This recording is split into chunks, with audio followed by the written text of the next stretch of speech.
Olá, bom dia, tudo bem com vocês?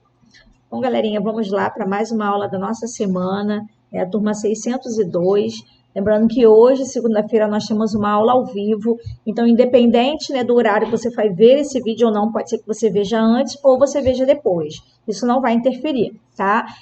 Olha lá no link do plural, né? Nós temos lá, tudo começa pelo plural, mas o link também vai estar postado lá no Google Classroom. Então, nós temos hoje uma aula às 8h20 da manhã. Bom, galera? Então, o nosso encontro está marcado, tá? Clica lá para você, né, participar da nossa aula ao vivo. Bom, e como na aula ao vivo é apenas um tempo, o outro tempo, né, como nós temos 2 tempos de aula, o outro tempo nós vamos fazer uma breve recapitulação, né? Vamos relembrar o que nós vimos sobre a Grécia Antiga, um pouquinho do mundo grego, né, do período américo, do período arcaico, né? E vamos continuar falando de Grécia, vamos falar um pouquinho da contribuição da Grécia, né, para o nosso legado, para a nossa cultura, né, enfim, para a nossa política, né, como nós vimos o berço da democracia que foi em Atenas, né? Vamos ver também a questão das Olimpíadas, né, que nasceram, né, foram criadas, né, na Grécia. Bom, eu vou voltar com vocês, tá? É um slide que eu já estava passando há algum tempo com vocês, né? E na aula da semana retrasada, né, eu passei um pouquinho sobre a Grécia, né? E vou continuar falando aqui sobre esse mundo grego, né, que muito encanta as pessoas, né? Que tem, assim, muitos encantamentos, né? Que muitos gostam, né? Somente quando fala a questão dos mitos, dos deuses gregos, enfim. Bom, então vamos para o nosso slide. Só apenas para falar, galera, que hoje eu vou passar um dever de casa, né, e esse dever ele vai ser corrigido, né, vai ser feito juntamente comigo na aula ao vivo. Então, é bom você assistir. Caso você não tenha tempo para assistir, né, perdeu, o link da aula vai estar postada, tá? Lá na página, lá no plural ou no Google Classroom para você ver a aula assim mesmo. Você não vai deixar de perder a aula, ok? Bom, então vamos dar prosseguimento, né, ao nosso slide. Deixa eu só ver se está tudo certinho aqui com ele. Da apresentação.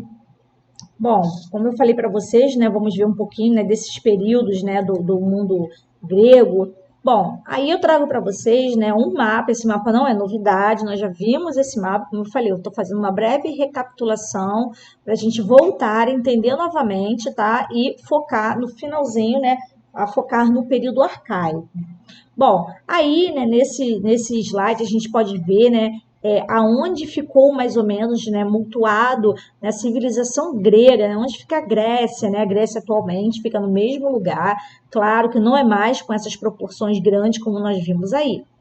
Tá? Então a Grécia ela fica ali bem próxima mesmo, tá? Dos Balcãs, que são esse conjunto de ilhas, né? Nós vamos ver várias cidades-estados, várias polis, né? Lembra que nós já falamos sobre polis? As polis são aquelas cidades-estados que são autônomas, né? E devido à localidade da Grécia, né? Isso vai ser favorável para essas cidades-estados, porque nesse momento, né, a localização da Grécia, muitas ilhas, muitas regiões montanhosas, então vão fazer com que muitas pessoas não consigam se deslocar. Então, devido a isso, o poder não vai conseguir estar centralizado. Então, essas cidades-estados elas vão, né, se tornar autônomas, vão ter uma autonomia, né, de liderança e de poder. Prosseguindo aqui o nosso slide, né, que nós já falamos, né, que essa civilização grega ela vai se desenvolver no entorno, né, nas proximidades do mar Egeu, olhando aí no mapa, tá? Esse mar Egeu também, ele fica, né, ele desemboca, né, lá no mar Mediterrâneo, tá? Ao sul da Península Balcânica, né, que é nos Balcãs, como eu falei para você, região dos Balcãs, que é esse conjunto de ilhas que tem aí, né, nesse finalzinho do mar Mediterrâneo para a entrada do mar Egeu. Então, como nós estávamos falando, né, a Grécia, né, possui, né, geograficamente uma localização, né, com muitas ilhas, né, com muitas montanhas, né, e o solo, né, da Grécia ela não era muito propício, era um solo um pouco pobre, que não era muito propícia para a agricultura. Então, com isso, os gregos vão fazer quase que o mesmo que os fenícios vão fazer, vão se lançar ao mar, né, vão começar a desenvolver. Como a agricultura foi pouco desenvolvida nessa região, então eles vão se lançar ao mar e vão desenvolver mais uma questão questões de navegação, questões do comércio com outras localidades. Então, essas características, né, da geografia, né, dessa localização da Grécia, ela vai contribuir, como eu disse para vocês, né, para que muitas polis, muitas cidades-estados, muitas comunidades mantenham-se isoladas, né, e com isso elas vão se tornar autônomas, né? Prosseguindo aqui, vem falando um pouquinho do mito grego. Eu só vou pular essa parte, né? Porque nós já falamos um pouquinho sobre essa questão do mito grego. Como eu disse, a gente já está fazendo uma breve recapitulação. Então, não convém eu, de novo, focar nessa questão do mito grego, né? Uma coisa mais relevante, perdão. Então, nós temos aqui, né, a periodização da história grega, que se separa em períodos. Então, nós vamos ver aí, ó, o período pré-homérico, aquele período antes, né, de ser lançadas as obras de Homero, ok? Então, temos o período homérico, é isso que nós estamos estudando agora, e o arcaico também, tá? O que vai diferenciar o período homérico do período arcaico, galera, é a questão de fontes também, né? No período homérico a gente vai ter, né, as fontes, né, os livros, as obras escritas por Homero, né, a Ilíada, a Odisseia, né, que vão ser as únicas fontes para poder estudar esse período. E já o período arcaico, diferentemente do período homérico, né, o período homérico, onde nós vamos ter aquelas comunidades meio que igualitárias, as comunidades gentílicas, né? Então, diferentemente, né, o período arcaico é quando essas comunidades vão se juntar e vão formar as polis, as cidades-estados independentes. Então, a partir daí, a gente diz que é um novo período na Grécia, que é o período arcaico, né? E mais para frente, nós vamos estudar o período clássico e o período helenístico, né?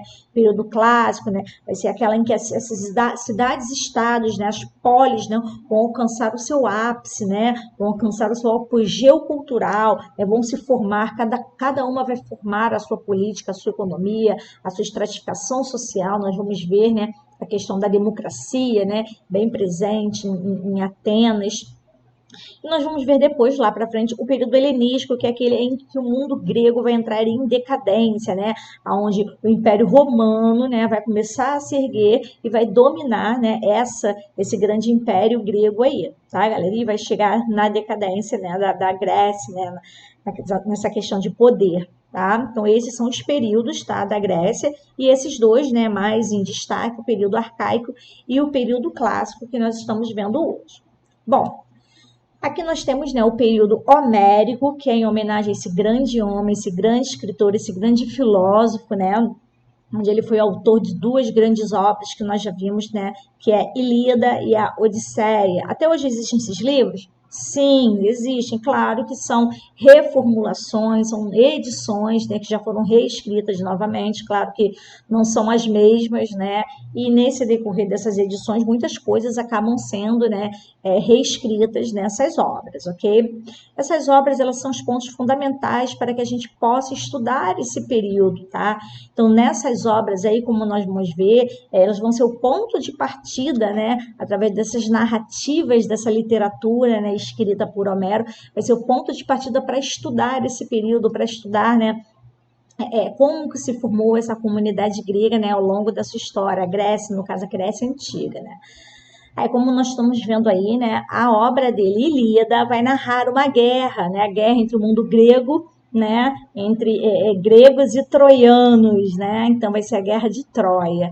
Então, também uma clara fonte, né, onde traz, né, no enredo da sua história, contando os fatos de como que foi essa grande guerra, né, com a vitória aí dos gregos, né, onde se lançaram na cidade de Troia e eles conseguiram invadir através de um grande presente que até hoje se trata de um trotezinho, quando a gente brinca, né, presente de grego, que é aquele presente que ninguém imagina ganhar, né, foi quando os gregos, enfim, né, eles montaram um cavalo de madeira e se esconderam, vários guerreiros, né, do exército da Grécia, se esconderam dentro desse cavalo e levaram até as portas da cidade de Troia, dizendo que era um presente, né, de um rei, enfim, né, e aí eles conseguem entrar, né, dentro da cidade de Troia e na calada da noite, né, os soldados saem de dentro desse presente de grego, invadem e tomam a cidade de Troia. Então, essa primeira obra, né, dele, aí, como nós estamos vendo, Ilíada, é uma importante fonte histórica, né, para narrar esse enredo, para o conhecimento de como que foi, né, essa questão do domínio, né, dos gregos militarmente sobre a cidade de Troia.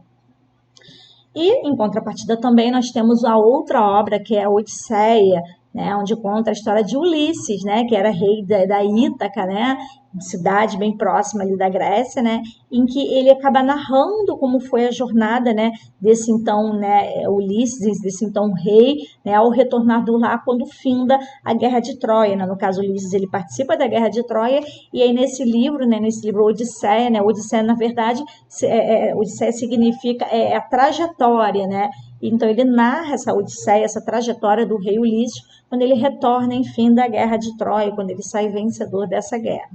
Então, como eu disse para vocês, esse período homérico ele é muito importante, tá? E as fontes históricas desse período são praticamente essas duas obras, ok? Prosseguindo aqui no nosso slide, né? E aí eu trouxe para vocês a questão do herói, né, do heroísmo, né, onde nós vamos ver, né, em muitas obras gregas, né, o ato do herói, que acaba sendo representado como aquele que enfrenta desafios, que busca a sua jornada, que busca a sua glória. Nós vimos muito isso, né, a respeito, né, lá do nosso livro, né, onde nós vimos quando essas obras, né, Ilíada e Odisseia, onde elas nos fornecem essas informações importantes, né, desse período homérico, né, onde na cultura ocidental é a nossa cultura, né, onde eles vão consolidar essa figura do herói nessas narrativas dessas obras da literatura, e eles vão começar a usar essa questão do heroísmo, né, também nos roteiros de cinema, nos roteiros de televisão e até mesmo nas peças de teatro, né, onde a gente vai ver o herói, né, sendo representado como aquele que enfrenta os desafios, aquele que busca a sua jornada, aquele que busca a glória, né. E além, como eu disse para vocês, dessas fontes, né, literárias, podemos dizer assim, né, existem também fontes arqueológicas sobre o período, galera, tá? E considerando nessa distância cronológica, né, é muito importante combinar diversas fontes para o estudo sobre esse tema, né, sobre praticamente esse recorte histórico da Grécia, esse período homérico, ok? Bom, deixa eu virar aqui o nosso slide. Bom, a construção da democracia ateniense. Nós paramos nas últimas aulas falando da Grécia, quando nós começamos a falar um pouco dessa construção, né, dessa democracia ateniense, quando a gente fala, né, que durante o período homérico, né, a gente primeiro relata, né, o que vai se desenvolver. Então, lá no período homérico, esse período que nós estamos em estudo, né, primeiro nós vamos ver um desenvolvimento de sociedades baseado nas estruturas familiares, lembra? Aquelas comunidades agrárias, autossuficientes, né, onde eles tinham propriedades coletivas. Propriedades coletivas é que a propriedade era de todos. Tá? Isso aí são aquelas comunidades gentílicas, né? O nome das estruturas se chamava genos, né? Comunidades formadas por genos, comunidades gentílicas. Nós vimos, né, o trabalho dentro dessa sociedade era feito por escravos que eram comprados ou escravos que eram capturados, né, em ataques, né, por guerras, enfim. Então, essa foi a primeira forma de estrutura da Grécia Antiga, nesse período homérico, né? Cada genos, né, cada comunidade gentílica, ela era liderada por um líder. Então, nesse período aí, a gente já tinha essa questão da liderança, né? Liderança para trazer uma organização, né? Para trazer uma harmonia entre o grupo. Então, nós vamos ver a liderança do pater, né? A palavra pater é aquela palavra que lembra o quê? Paternidade, pai, é isso mesmo, tá? Então, o pater, né, era aquele líder, né? Geralmente, né, era um homem com mais habilidades, era um homem que tinha um grau de sabedoria maior que alguns outros, enfim, né? Então, além, né, dessas ligações de parentesco, dessas comunidades, né, gentílicas com estruturas familiares, né, o pater, né, que era considerado um chefe, né, político, ele além de chefe político era considerado chefe, né, jurídico, né, onde ele estava ali para apaziguar, né, as relações de intrigas, de brigas.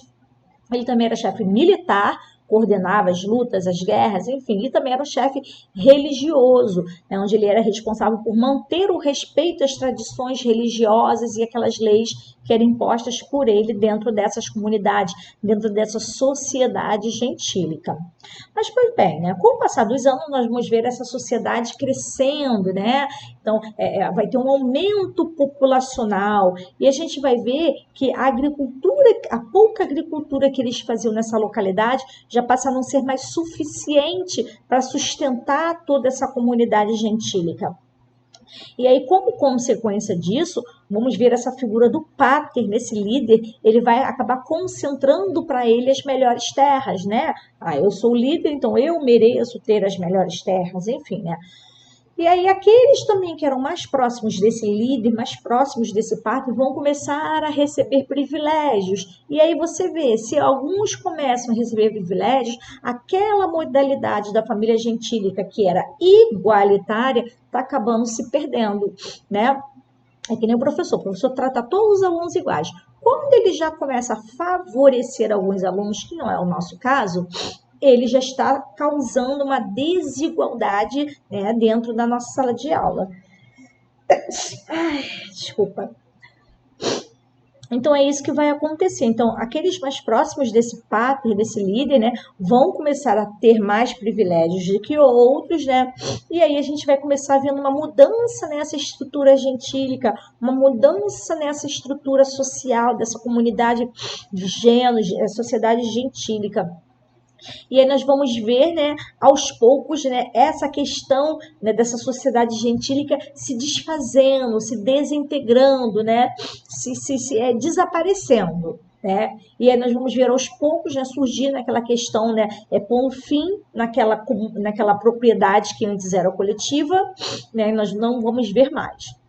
E aí, com o passar do tempo, quando essas comunidades começam a se desfazer, né, aos poucos a gente vai ver, né, que essas gêneros, essa sociedade gentílica vai passar a se fundir, né, vai passar a se compor, vai se juntar com outras comunidades e vão dar origem às frátrias, né, que eram comunidades maiores, aonde você percebia muito claramente as desigualdades dentro dessa comunidade. Por exemplo, nós vamos ver, né, uma pirâmide social surgindo, nós vamos ver, né, uma classe que vai se chamar eupátridas, né, que eram conhecidas como os bem-nascidos. Então, aí você já vai ver que era um grupo de uma aristocracia, né? Pessoas que estão na liderança, né? Onde eles vão ter terras, onde eles vão ter privilégios, né? Eles eram pequenos proprietários de terras também, né? Eles eram, grandes proprietários de terra.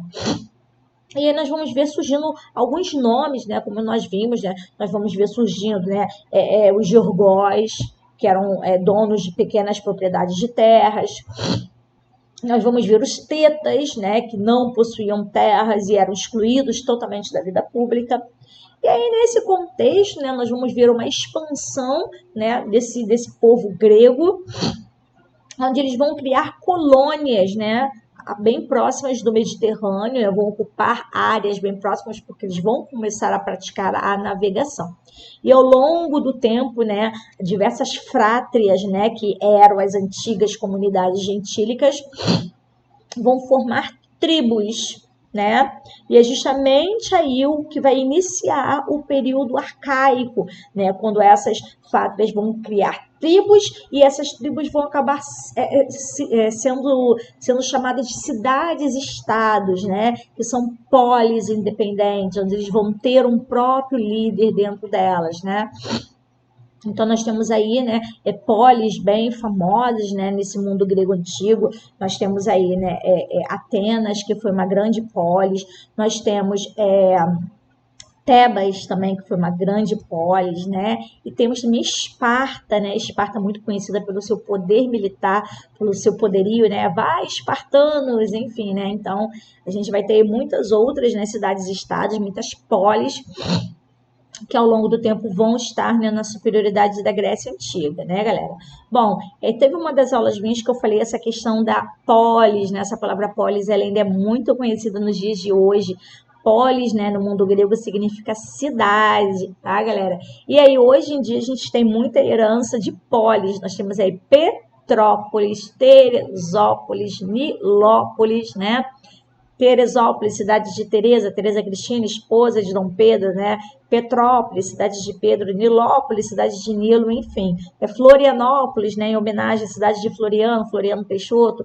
Então, nós vamos ter aí, né, essa herança grega, né, da palavra polis, né, aí dentro da nossa, né, realidade brasileira, enfim, momentânea e contemporânea. Bom, continuando aqui, olhando aqui para o nosso slide, né, vamos ler aqui o que está escrito no nosso slide, né? Vem dizendo que Atenas, né, é a mais famosa polis grega, e a sua origem está associada à presença dos jônios, né, que era um grupo de pessoas, né, estrangeiros, né, que vão vir de um local chamado Ática, no Mediterrâneo. E ainda mesmo nesse período homérico, né, diante, né, da desagregação, quando a sociedade gentílica se desfaz, né, o poder vai se concentrar nas mãos dos grandes proprietários, lembra? O páter, o líder, né, os eupátridas, né, que também vão se chamar basileus, né, que vão formar essa monarquia em Atenas. Então, a gente vai ver lá em Atenas surgindo uma modalidade, né, de governo que é monarquia. Só para você recordar que a monarquia é o governo de um rei, né, onde o rei ele governa. E aí nós vamos ver o fortalecimento desses eupátridas, né, que já é o início do período arcaico, né, e essa monarquia vai acabar sendo substituída, né, quando eles começam a formar essa polis, né, quando eles começam a formar essas cidades-estados independentes, nós vamos ver essa forma de governo sendo substituída pela oligarquia. Oligarquia, né, em grego, oli, né, poucos, garquia, governo, né? Então, nós vamos oligarquia, governo de poucos, né? Às vezes é o governo que está nas mãos de uma família, ou um governo que está nas mãos de um único partido. Então, nós vamos ver aí a oligarquia, que é o governo de poucas pessoas na liderança. E é nesse cenário de transformações que nós vamos ver surgindo, ó, demiurgos, que são comerciantes, georgóis, né, que são os agricultores, né? Nós vamos ver uma insatisfação muito presente nesse momento. Porque essa oligarquia que vai dominar não vai deixar que outras pessoas assumam o poder. Esse pequeno grupo de pessoas que está na liderança, né, de cada polis, não vai deixar que outras pessoas consigam também governar junto. Então eles vão se sentir, né, esses demiurgos, esses georgoses vão se sentir excluídos. Então essa exclusão vai fazer com que eles fiquem o quê? Insatisfeitos, né? Então, nós vamos ver que esses comerciantes, né, apesar de eles estarem cada vez mais ficando ricos, né, com essa questão do comércio, né, ali no mar Mediterrâneo, e cada vez mais ricos, por mais que eles estejam ficando cada vez mais ricos, né, eles não tinham nenhum poder político e não podiam ter participação no governo, né? E, enfim, onde nós vamos ver que esse governo estava praticamente concentrado na mão, né, desses aristocratas, dessas pessoas de poder, dessa oligarquia, que são poucas pessoas que detêm o poder, né? E nós vamos ver também os pequenos agricultores, né, que aos poucos, né, vão começar a contrair dívidas, né, com os donos grandes, né, os donos das grandes propriedades de terra. E sem conseguir pagar, eles vão acabar se tornando escravos por dívida, galera. E aí nós vamos ver algumas leis, né, sendo aplicadas nesse período aí, né? Nós vamos ver leis, né, leis de Drácon e leis de Solon, né? O Drácon, ele vai fazer as primeiras leis escritas da Grécia Antiga, onde ele vai instaurar algumas leis draconianas, né, leis, né, de autoria dele, né? E é onde ele vai declarar que o poder está na mão dos eupátridas, né? Que são aqueles bem-nascidos. E logo em seguida nós vamos ver Solon, né? Um grande... eu esqueci a palavra que eu uso aqui, né?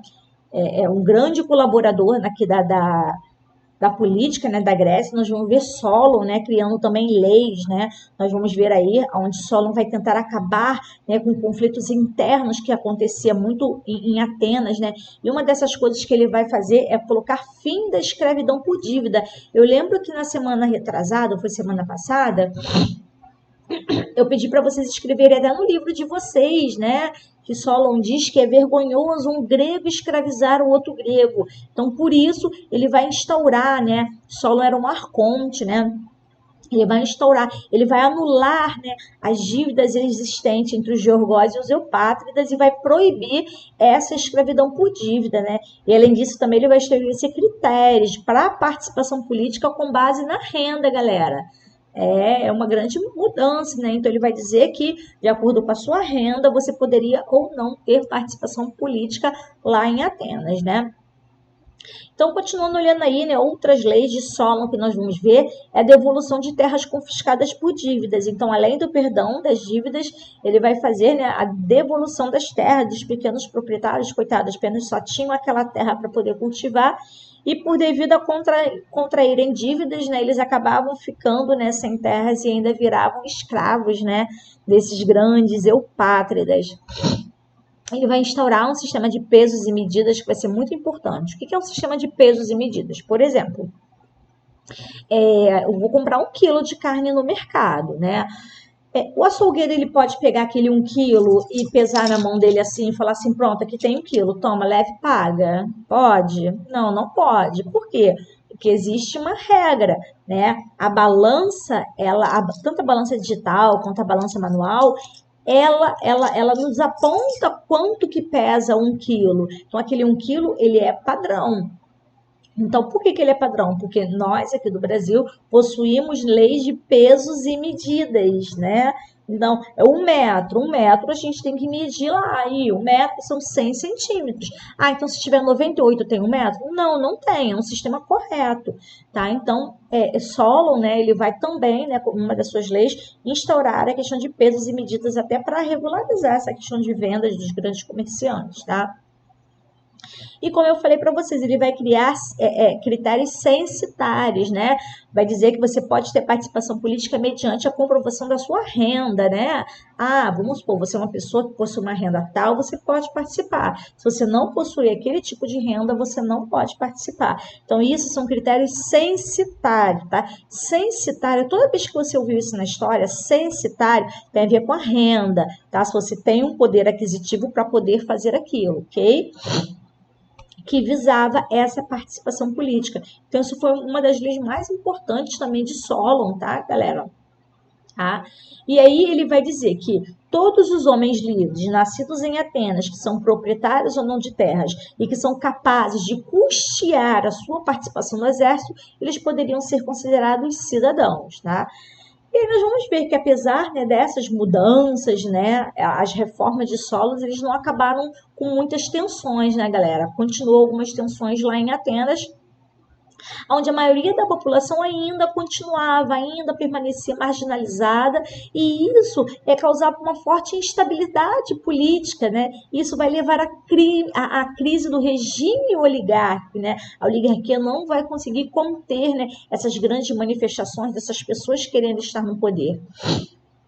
E aí nós vamos ver outro líder chegando, né, no poder, né, de Atenas, que vai marcar o surgimento da tirania, né? Nós vamos ter Pisístrato, né, que vai fazer, né, um regime, né, uma política baseada na força, né? Tirano é aquele que faz tudo na força, né, na violência, enfim, né? E ele vai procurar manter, né, uma relação bem próxima desses pequenos proprietários. E assim, desse modo, ele vai oferecer terras, ele vai oferecer empréstimos, ele vai organizar grandes obras, né, com a finalidade de ocupar Atenas, né, e tentar, né, se permitir no poder. Só que aí ele vai, né? Ele também vai incentivar, galera, cultos populares, tá? Só que aí vai chegar um dia que Pisístrato, né? Ele vai morrer, tá? E com a sua morte a gente vai ter uma instabilidade. Por quê? Seus filhos não vão se conseguir manter no poder, né? Não tinha uma habilidade para se manter no poder. E a gente vai ver um outro cara entrando no poder, né? E esse vai marcar Clístenes, galera. Escreve isso aí, Clístenes. Clístenes, tá? Ele vai se inspirar nessas obras aí, né? Nessas medidas adotadas por Solon, tá? E ele vai criar um novo regime político, galera. E esse é de muita importância você anotar e você saber. Clístenes é aquele que vai colocar a democracia em Atenas. Por isso que a gente fala que Atenas, a Grécia, é o berço da democracia. Vai ser a primeira vez, né, enfim, que alguém vai estar criando, né, uma política por democracia. Do grego, democracia. Demo é povo, demo não é coisa ruim não, tá, gente? Demo é povo e cracia é governo. Então, a democracia a gente vai ver aí como sendo o governo do povo, o governo dos cidadãos, né? Que vai ser chamado de democracia, né? E aí, essa democracia, né, ela vai estar ligada à cidadania direta, né, onde vai ter mais, onde o povo pode ter mais participação política, né? E assim, Clístenes ele vai ampliar, né, os direitos, né, de homens, ele vai instaurar a lei dizendo que todos os homens livres, né, tornando-se aptos à participação da eclésia, que era uma assembleia popular. Uma assembleia popular é uma reunião popular, onde todo mundo está numa praça, onde as pessoas fazem a votação levantando a mão. Tá? Então a gente vê, né, esse novo sistema surgindo na Grécia, esse novo sistema político, né, novo. Olha aí, isso é uma herança grega. Né? Já vamos falar da questão de heranças gregas. Então, isso era uma herança da Grécia, né? Essa questão da política, essa questão da democracia, onde o povo. O que é uma democracia? Democracia é aquele governo onde tem a participação do povo. Né? Ó, eu sou adulta, eu voto. Eu escolho meu governante através do voto. Eu tenho o direito do voto, eu tenho participação. Então, isso é uma democracia, onde o povo ele pode ter essa participação, ele pode eleger, né, os seus governantes. E também, como pessoa, se eu quiser entrar na política, eu também posso me eleger, independente se eu tenho renda ou não, diferente, né, dessa época onde tinha essa questão de questões censitárias, né, a questão de renda, ok? Espero que esteja ok até aí, né? Bom, nessa parte aqui, o que eu já expliquei para vocês, eu só acabei não passando o slide, né? Foi quando eu falei a questão de Clístenes e quando ele instaura a democracia, tá, galera? Bom, nesse último parágrafo aí, né, eu vou fazer a leitura com vocês. Ó. Em linhas gerais, a democracia ateniense ela combinava a participação direta dos cidadãos com órgãos colegiados e funcionários que exerciam funções diretas. Isso quer dizer que a participação dos cidadãos se dava de maneira direta na eclésia, né, e ao mesmo tempo havia funcionários escolhidos para exercer suas funções. No entanto, cabe lembrar que tal participação não era para toda a população, tá? Ainda continuavam excluídos, está aí nesse segundo parágrafo, tá? Os metecos, que eram os estrangeiros, as mulheres e os escravos ainda continuavam excluídos. Então, metecos, mulheres e escravos não eram considerados cidadãos. Então, por isso, não podiam ter participação nessa democracia criada por Clístenes. Ok, galera? Bom, então eu trouxe aqui para vocês um pequeno resumo sobre um pequeno resumo dos tópicos, né, mais importantes do período homérico. Então nós temos aí o tempo que ele aconteceu, né, que foi do século 7 ao século 8 antes de Cristo. Galera, lembrando que, ó, a linha do tempo antes de Cristo, ela é ao contrário, tá? Ela é decrescente, tá, galera? Ela não é crescente, ela é do maior para o menor. Então, século 7 ao século 8, ok? Início, né? Quando que se iniciou esse período homérico? Ela se iniciou, né, com a chegada dos dórios, né? Onde houve a fixação do povo europeu na Grécia. Outro tópico, né, onde diz que os gregos estavam organizados em comunidades gentílicas, no modelo patriarcal, onde tinha o pater, né, no caso aí, né, essas propriedades, elas não eram privadas, significava que eram propriedades coletivas, eram de todos, e não havia diferenças socioeconômicas, tudo era de todos, né, não havia desigualdade entre as sociedades. A economia deles era baseada na vida agrária, na agricultura, no pastoreio, criação de animais, também autossuficiente, significava que eles também produziam coisas, né, da sobrevivência. Por exemplo, uma família era de alfaiates, costuravam roupas, outra família de sapateiros, outra família fazia vasos de barro, né, copos de barro, né, enfim. Então, isso é uma comunidade autossuficiente, onde, através de modo artesanal, eles conseguem produzir tudo para que eles possam consumir. Genos, né? Esse é o ponto principal desse período homérico, né? Onde eram comunidades gentílicas, né? Onde possuíam grupamentos humanos que se organizavam com traços familiares sob a liderança do pater, né? Desse patriarca. E aí a gente vê chegando o fim do período homérico, quando acontece essa desagregação dos genos, quando se desfaz, né? Que é quase no finalzinho do período homérico, e acaba provocando, né, principalmente, né, pelo crescimento da população e o aumento do consumo, né, onde essa pequena agricultura não suporta mais, né, alimentar essa quantidade de pessoas. Bom, então, esse é um pequeno resumo sobre o período homérico. E eu também trouxe um pequeno resumo sobre o período arcaico, alguns pontos, né? Onde o período arcaico ficou marcado pelo desenvolvimento das cidades-estados, sendo Atenas e Esparta as principais cidades-estados independentes, tá? Chamadas também de polis, tá? Onde cada uma possuía sua forma de governo, ok? Nós vamos ver Atenas, né, sendo uma cidade politicamente desenvolvida, enquanto Esparta se destacava apenas pelo poder militar. Galera, só uma curiosidade aqui para vocês, tá? A palavra Atenas, tá, provém de uma deusa, que era a deusa da sabedoria. Tá? Então, eles colocam o nome dessa cidade de Atenas, porque, na verdade, a população de Atenas, elas vão se preocupar muito com a questão da inteligência, né? É uma questão muito intelectual. O investimento que Atenas vai ter é na educação, né? Atenas vai investir muito nessa questão de escolas, na educação desde criança, né? Daquele homem, daquela mulher. Um pouco diferente de Esparta, né? Esparta, ele vai desenvolver um poder militar, né? Esparta, quando o menino homem com 7 anos de idade, ele já era tirado de dentro da casa dos pais e levado já para uma escola de treinamento, ele já começava a ser treinado para virar um grande guerreiro, tá? Então, nós vamos ver essa diferenciação aí entre Esparta e Atenas, tá? Atenas, ela foi politicamente desenvolvida porque a política requer sabedoria, a política requer uma oratória, uma retórica, um modo de falar, e para você falar bem, você precisa estudar, né? Você precisa ter conhecimento para você ter base para debater, base para falar, base para comentar qualquer assunto. E outro ponto fundamental também desse período arcaico, nós vamos ver, é o isolamento entre cidades e estados, que vai fazer com que cada uma dessas polis consiga ter, né, um governo independente, né?